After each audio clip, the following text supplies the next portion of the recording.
beata solitudine, vita in versi di San Nicolò Politi. Canto primo.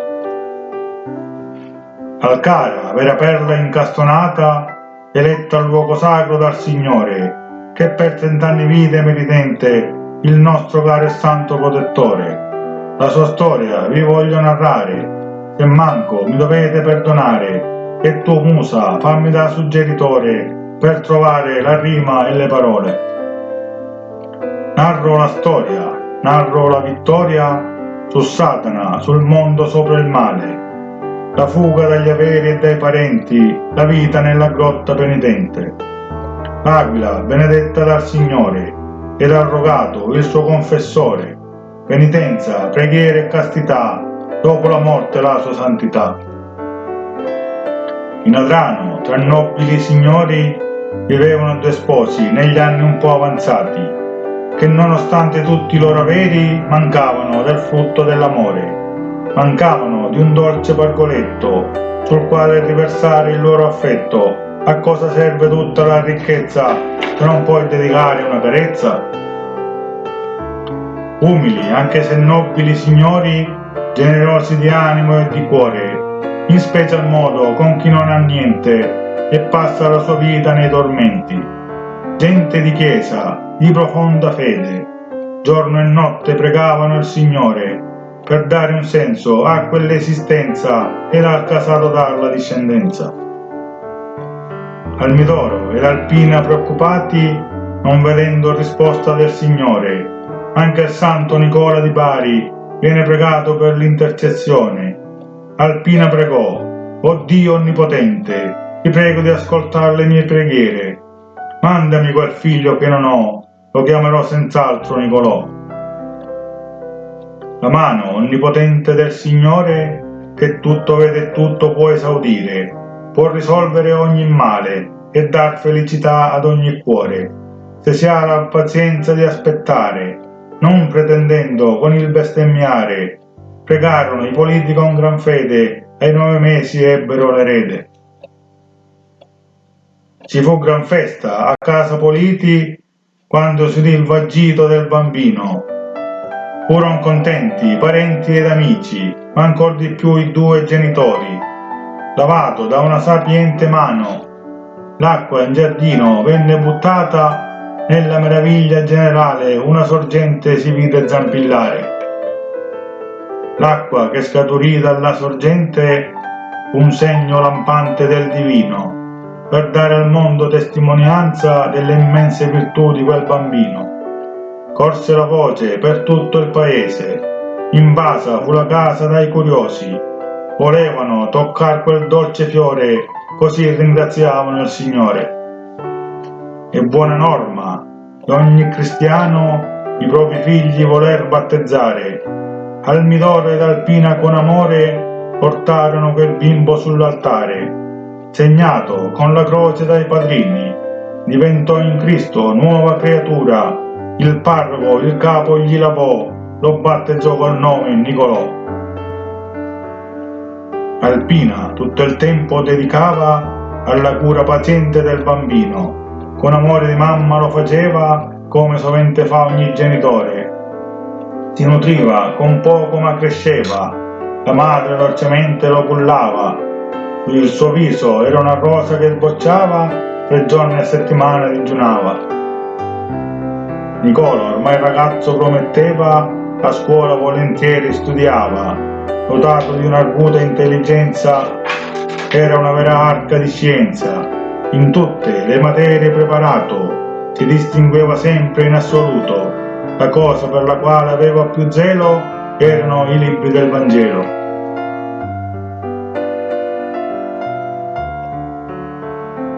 Di bell'aspetto, di nobile stirpe, dell'alta società tanto acclamato, per la sua concretezza del suo fare, qualcuno aveva motivo di sparlare. Delle parole non se ne curava, se poteva il prossimo aiutava, gli dicevano spesso te ne penti, ma lui osservava i comandamenti. La domenica a messa si recava, assiduamente questo lo faceva, la gente certamente lo ammirava, con grande gentilezza si mostrava. Se per le vie del centro passeggiava, qualche ragazza occhiate gli lanciava, al midoro queste cose li vedeva, nella sua mente trame già tesseva. Ormai anziano, gli faceva piacere sposare il figlio come usanza vuole, così il casato può continuare e lui un nipotino può accudire. Ad occhio una ragazza graziosa, nobile, gentile e religiosa, a Nicola ne vuole parlare, se accetta può a nozze convolare. Al midoro il discorso si prepara, vuole dirlo al figlio con premura. Lo chiama un giorno, dice: figlio caro, se tu acconsenti ti trovai la sposa. È tanto bella, è tanto religiosa, è nobile, e so certo che ti piace. Tua madre è già felice alla proposta, pensaci bene e dammi la risposta. Come un tuono echeggia al ciel sereno e ammassa nubi e rende tutto scuro. Così Nicola si sentì la testa, il vento urla e infuria la tempesta. Caro padre, lo so che voi volete, che mi sistemi, so che mi stimate. La risposta vi renderà furioso, ma io vi dico no, io non mi sposo.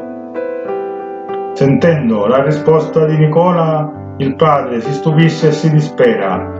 Ti prego, figlio, pensaci un istante, valuta la proposta attentamente. Nicola ribatte con fermezza: ve l'ho già detto padre, adesso basta. Perde la calma il padre a quel parlare, così ho deciso, ti devi sposare. Al midoro, fermo nell'intento di sistemare il figlio ormai convinto, non se ne cura se Nicolò non vuole, pensa soltanto di doverlo fare. Contatta la ragazza e la famiglia, che è ben contenta di sposare la figlia. L'anello è pronto, al midoro è contento, si prepara così il fidanzamento. Ai piedi della croce inginocchiato, intento a recitare le sue preghiere, sentiva vivo il richiamo del Signore che gli parlava alla mente e al cuore. Mentre la ragazza vive in sogno di ricevere lo sposo quella sera, Nicola ormai di Dio ha la certezza e si prepara per la sua salvezza. Come Gesù diceva ai suoi seguaci: lasciate a casa tutto ciò che avete. Così Nicola i suoi veri lasciava, un'umile tunica indossava, con sé portava solo la sua fede, il libro, il rosario e la sua croce. Scrisse 2 righe perché aveva premura, nel buio della notte si avventura. La notte era buia e senza luna, l'acqua con il vento si incrociava, la furia che dall'alto si scagliava, le sue nobili membra percuoteva. Il vento che a tratti si infuriava, come una foglia secca lo spingeva. Il buio ogni insidia celava, tutto quanto più arduo rendeva. Gli irti rovi, le carni lacerava, ancor di più il suo corpo indolenziva. Non si lasciava neppure impressionare dai tuoni che la terra fan tremare, perché permeato da spirito divino che lo guidava lungo il suo cammino, lo conduceva dritto in quel luogo dove un gigante buono erutta fuoco. Dio lo portò sull'altopiano, dimora di quel mitico vulcano, amato ma temuto quando irato, che solo mano santa aveva placato. Celata dietro una macchia di rovetto, trovò una grotta che per lui era adatta, entrò all'interno senza alcun timore, si inginocchiò e ringraziò il Signore. Al mattino il sole già brillava, il suo calore le nubi dissolveva. Nicola nella grotta che pregava, ma la famiglia tutto ciò ignorava. A casa erano contenti ed erano pronti a dare vita ai festeggiamenti, erano pronti i dolci ed il mazzo più bello, manca solo Nicola con l'anello. Al midoro era convinto di trovare il figlio in camera a dormire, Dice: Nicola, non farti aspettare, è tutto pronto, non possiamo tardare. Ma tutto tace, il figlio non risponde. Bussa più forte, più frequente. Apri, Nicola, sii ubbidiente, non è da te fare il prepotente. Alpina, non vedendo il figlio uscire, si alterò, iniziò a chiamare. Invano tentò di aprire il genitore, la mano è forte, ma gli tremava il cuore. La madre dice: forse è addormentato. Solo Dio sa cos'è accaduto. La rabbia si tramutò in paura, di forza fan saltare la serratura. Irruppe nella stanza il genitore, come un martello gli picchiava il cuore. Si guardò intorno, non sa cosa dire, diventò bianco, si sentì svenire. Alpina, più confusa che persuasa, non si aspettava certo la sorpresa. Mentre piangeva quel figlio tanto amato, trovò il biglietto che Nicola aveva lasciato. Erano poche righe scritte chiare per dire addio ai due genitori. Padre e madre, vi chiedo di capire, per questo mi dovete perdonare. Mi rendo conto del vostro dolore, però a Dio ho promesso il cuore. Ricordatemi sempre col sorriso, ci rivedremo un giorno in paradiso. Almidoro, leggendo quel biglietto, si rese conto dell'errore fatto. Disse: che incosciente sono stato, mi sono sempre opposto al suo rifiuto. Il dolore è troppo forte e la ferita è sempre aperta, non si può sanare. E ti prego, Dio del cielo, non tardare, con questa pena non posso più campare. La bella ragazza sfortunata di quel gesto ne restò allibita. Quella notizia inaspettata la lasciò profondamente amareggiata.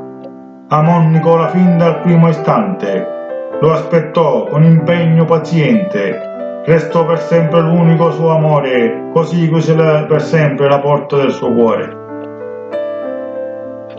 Almidoro non si vuol rassegnare, quel pensiero non lo lascia dormire. Come un tarlo gli rode la mente, lo sguardo è fisso, gli occhi sono assenti. Si mette in cerca per città e paesi, ferma i passanti, bussa nelle case, cerca nelle chiese e nei conventi, ma di Nicola nessuno sa niente.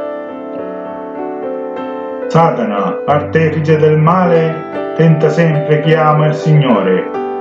Si presentò alla grotta di Nicola dicendo: figliuolo, chi te lo fa fare? Lascia questo posto da pezzenti, segui me, vedrai non te ne penti. Nel mio convento ti farò studiare, a grandi cose un giorno potrai aspirare. Nicola certamente non si illude, non vuol sentire quello che lui dice. È forte come roccia la sua fede, ai suoi bisogni Dio solo provvede. Ignobile creatura dell'inferno, di questo luogo sacro non sei degno. Alzò Nicola il baston crociato e Satana scappò terrorizzato. Non si rassegna, il principe del male è come un marinaio tesse la rete. Sicuro questa volta del suo fare, col padre di Nicola va a parlare.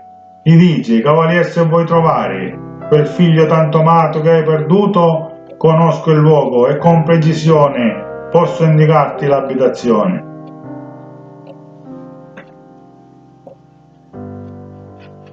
Vedendo quel pericolo imminente, Dio dal cielo un angelo prepara per portare l'avviso all'eremita ed indicargli una retta via. Segui il volo dell'aquila reale, ti porterà a Calanna in un baleno, sarà la tua dimora permanente e luogo di preghiera, ma anche di stenti. Satana e Almidoro sulla rotta pensavano entrambi: ormai è fatta. Avanzavano sempre con premura, ad ogni passo rilanciavano l'andatura. Man mano che la distanza diminuiva, la speranza di Almidoro aumentava. Trova la grotta, entra e si dispera, perché Nicola dentro più non c'era. Satana, a sapore la sconfitta, aveva fatto i conti senza l'oste. Mortificato per quella figura, scomparve da quel luogo con premura. Rimase solo il povero Almidoro, confuso, amareggiato, si dispera. Quella speranza vide naufragare, non ebbe più la forza di cercare.